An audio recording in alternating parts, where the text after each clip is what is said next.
Do not conform to the pattern of this world, but be transformed by the renewing of your mind. Hi and welcome to Renewed Mind. I'm your host, Romel Gussain, and today we have with us Commissioner James Condon of the Salvation Army, who will be discussing with us a little bit about the history of the Salvos. First of all, welcome to the show, Commissioner. Romel, thank you. It's good to have this opportunity to share with you and everybody who will be watching out there. It's a pleasure. Now, as you heard, I'd like to learn a little bit about the history of the Salvos.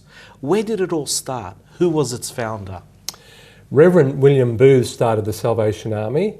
He was a Methodist minister in London, in England, and he was very concerned about the poor, and particularly the people who were homeless and hungry, and the street children, particularly of the East End of London where he was. And so at one of his annual church conferences he spoke up and he wanted the church to do something to reach out to the poor. And he wasn't listened to. And in the history it records that he walked out of that annual conference meeting of the Methodist Church and thought, well, they don't want to do something, I'm going to do something to help the poor. And so he was a minister of the gospel, a minister of Jesus Christ, and he went and hired warehouses where he could encourage the homeless people to come and sleep, and they'd be provided with a warm blanket and some soup and some bread. That was where it all began, with this man, William Booth, who had a heart, a calling to serve the poor. So James, what was William Booth's convictions? Why did he do it? Why was he so concerned about the poor? Before he became a Methodist minister, a minister of the church, as a young man he worked in a pawn shop, a pawnbroker's shop. He saw the people coming there, giving their goods up, their household goods to get money, and saw people in desperate circumstances. And he felt that he had to do something. And he felt it was God's calling on him to do something as well. He had a heart for poor people.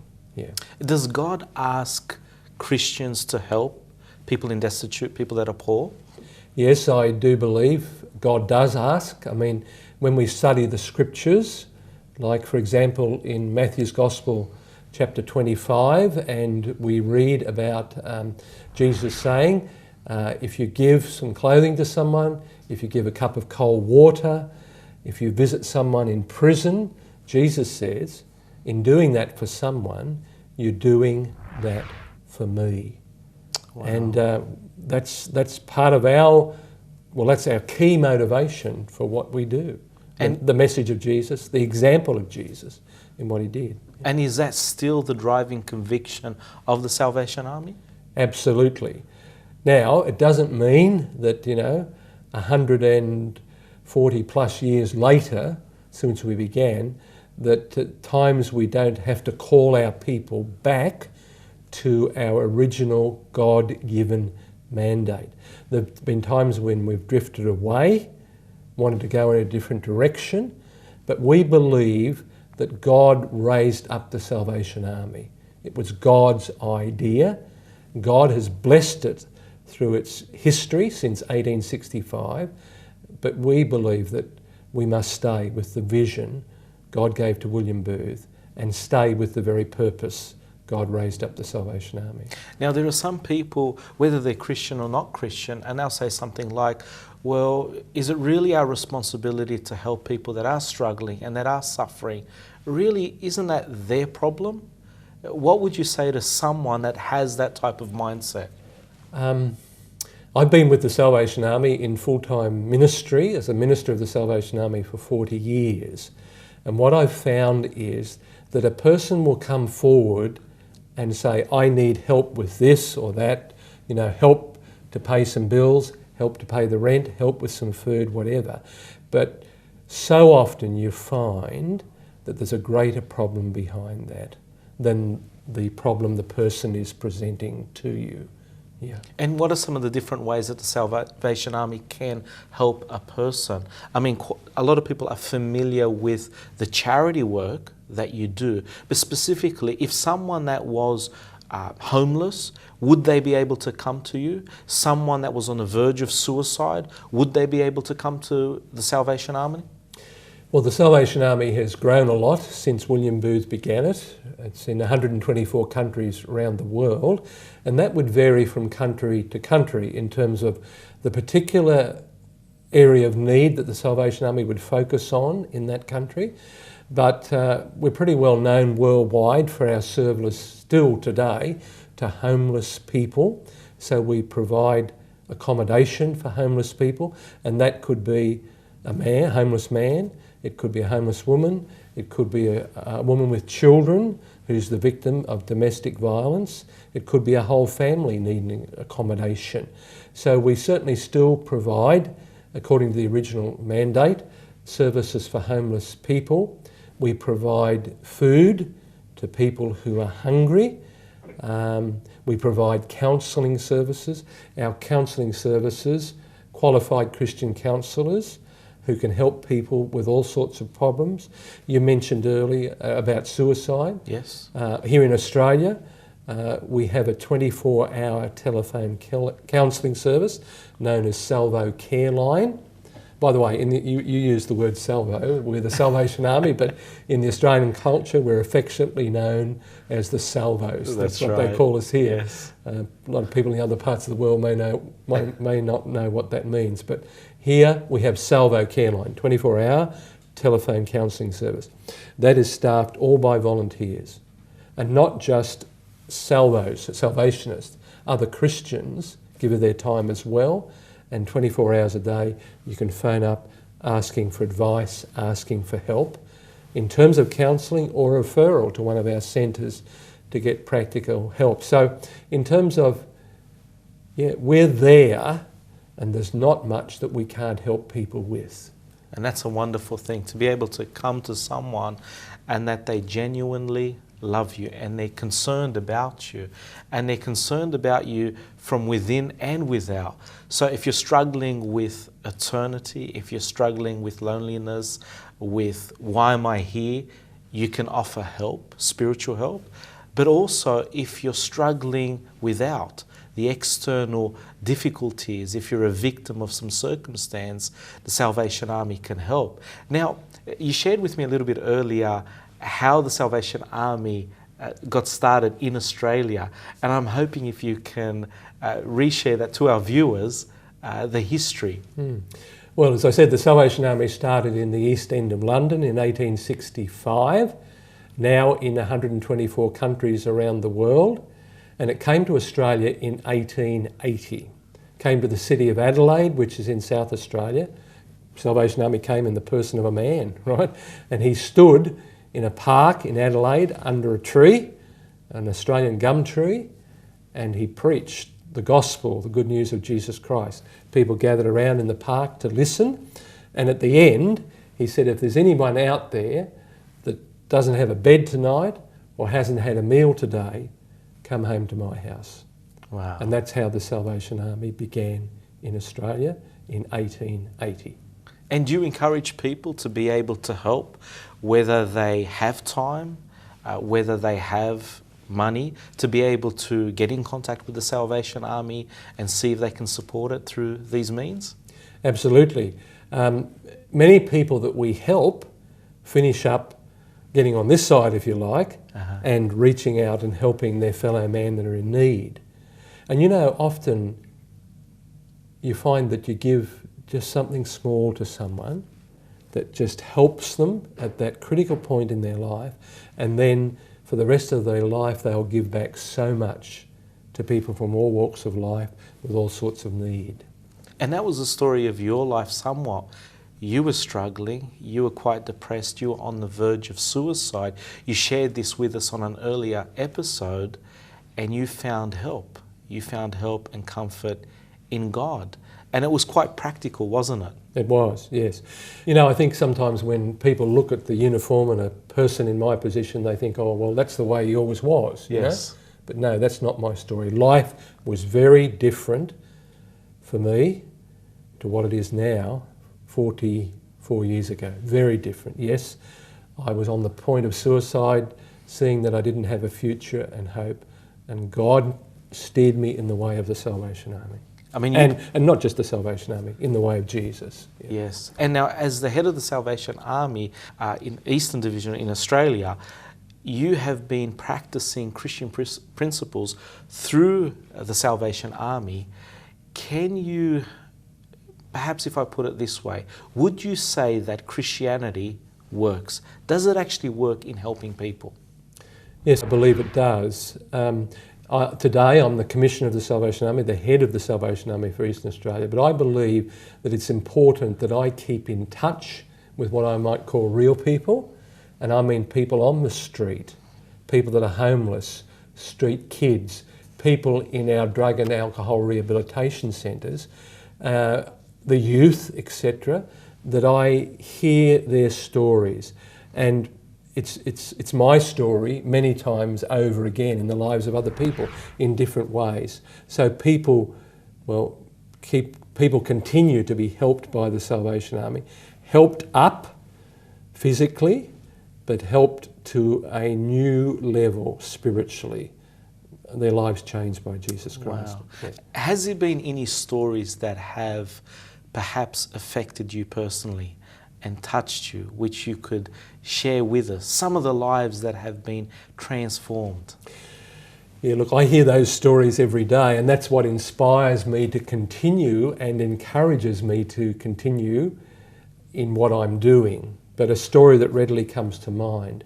We have what's called youth meetings, and we had one recently, just a couple of months back, up in the northern part of this state of New South Wales, and I met a young man who came up to me. This young man called me Commissioner, and I thought, who is this young man, you know?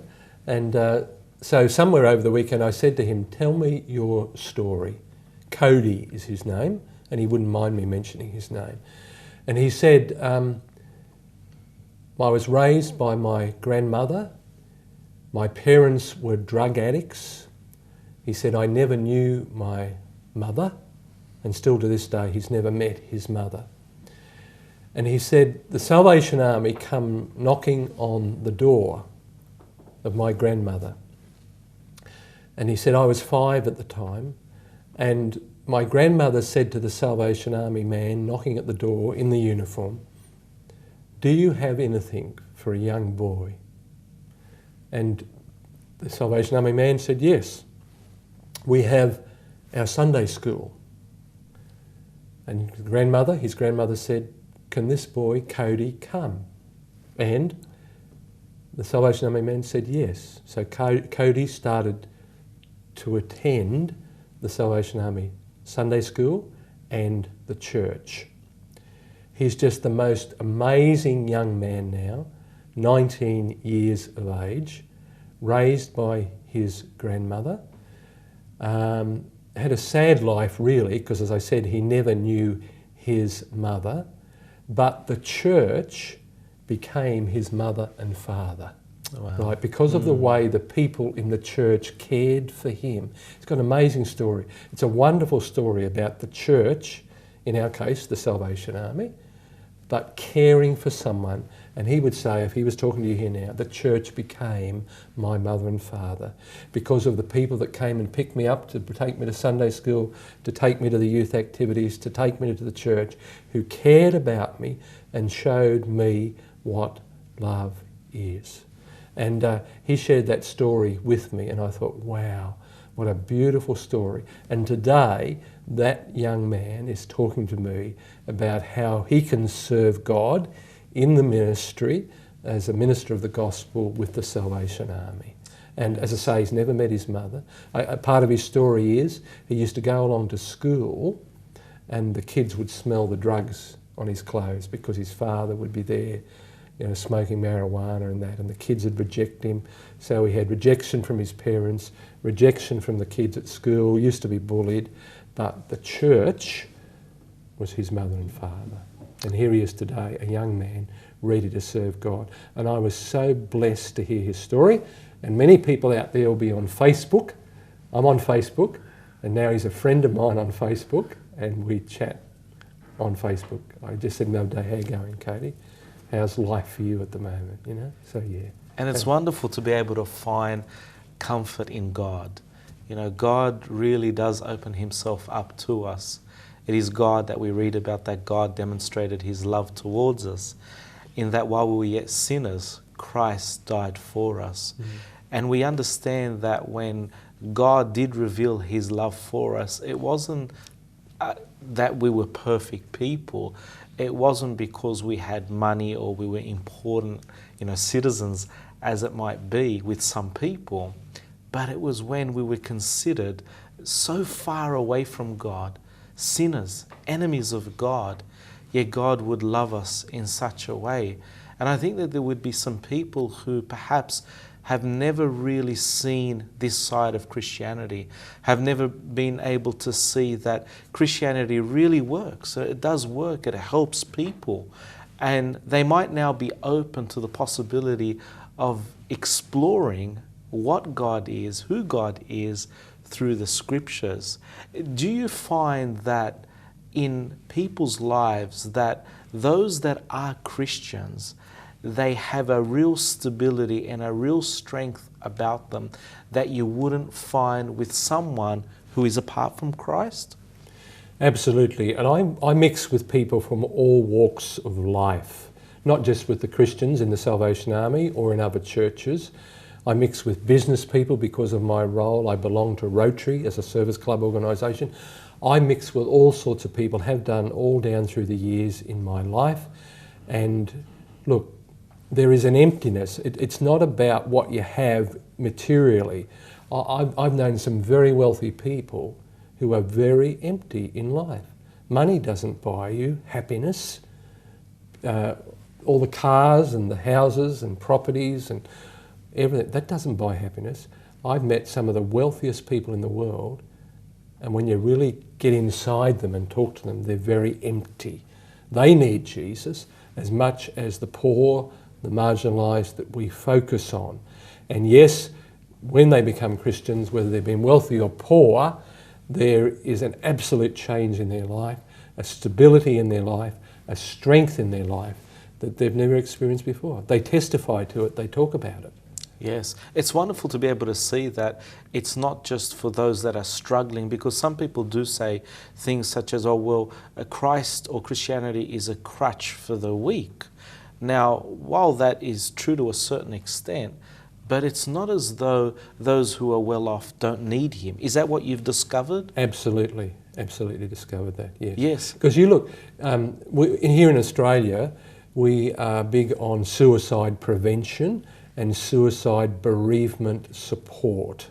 We're one of the largest providers of suicide bereavement support in Australia. And I've been to key functions where I've met with families whose children, parents of children who've committed suicide, children who one of their parents has committed suicide. And when I hear the stories of their background that led to that, it's people of all walks of life. But there's just this emptiness that can't be filled with anyone else but God.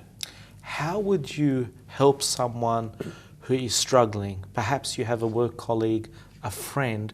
How do you approach them? Now, often enough, it's the people that you're closest to that you might be more open to discuss some of your personal problems.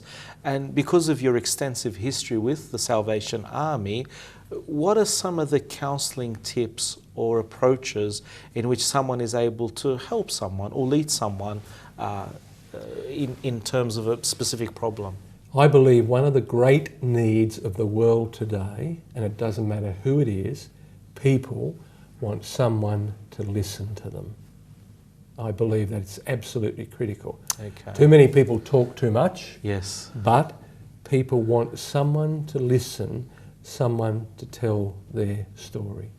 And I have sat sometimes for hours and just listened to someone tell their story. So I really believe there's a great need in the world today for people to be listened to. Yeah. Yes. And so someone that would have a specific problem, say with a substance abuse, does the Salvation Army provide for them some type of care or some type of help to be able to let go of that addiction? Yes, absolutely. Here in Australia and in other parts of the world as well, we have rehabilitation services which focus on people with addictions. Addiction to alcohol, addiction to drugs, and addiction to gambling particularly. And they are all real challenges in today's society, addictions in those three areas. And the Salvation Army is able to offer help.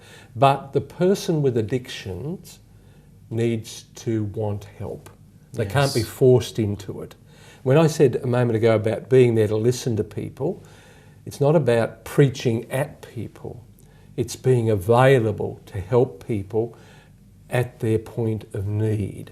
And yes, we have here and in other parts of the world, as I say, rehabilitation services. Here in Australia, they're 9-month residential programs that we operate.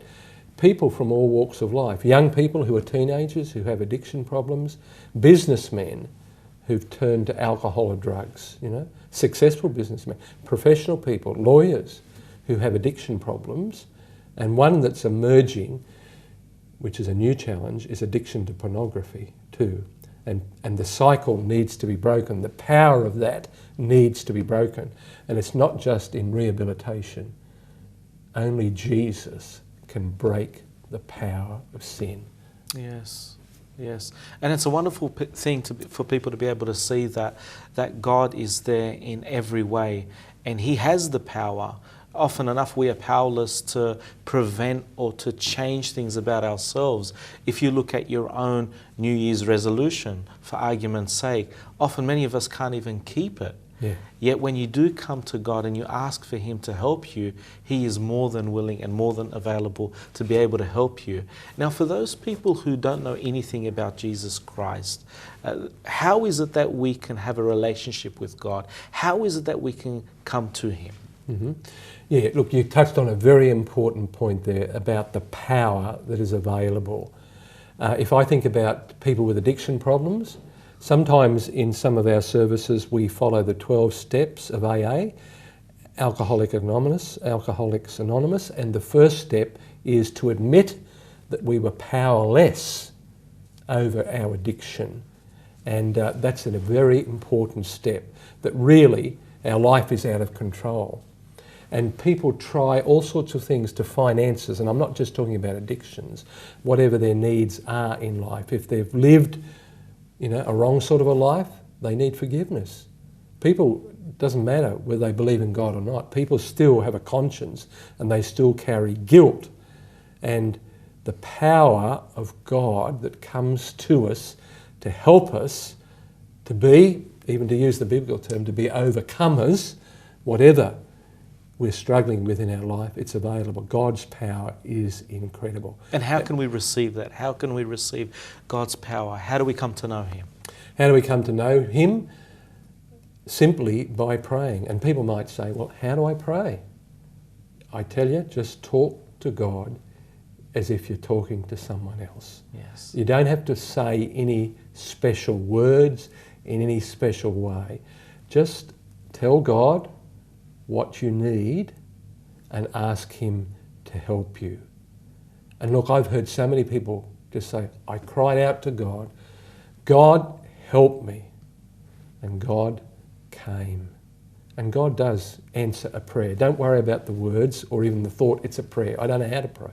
Just talk to God as if you're talking to someone else and tell Him what your need is. And God will come to you. God will come to you in different ways. I've been hearing stories recently of God appearing to people. Someone waking up in the night and seeing Jesus as they understood Him to be Jesus, standing at the end of their bed. Physical appearance of Jesus. God comes to us through other people. Right? And I've seen that happen as well. So God comes to us in different ways, but just cry out to God. God is there. Commissioner, thank you for your time. As you've been able to hear, Commissioner James speak to us and share with you that God is a God of love. And whatever your problem is, regardless of how low you've stooped, He is there to be able to help you. Or perhaps everything on the external form seems to be fine. People see you and everything seems to be rosy and dainty, but on the inside you're struggling and there is an emptiness there. Well, God can help you with that. We hope that through this episode of Renewed Mind, you will be able to discover the wonderful and great God. Please stay in tune for the very next episode, and may God bless you.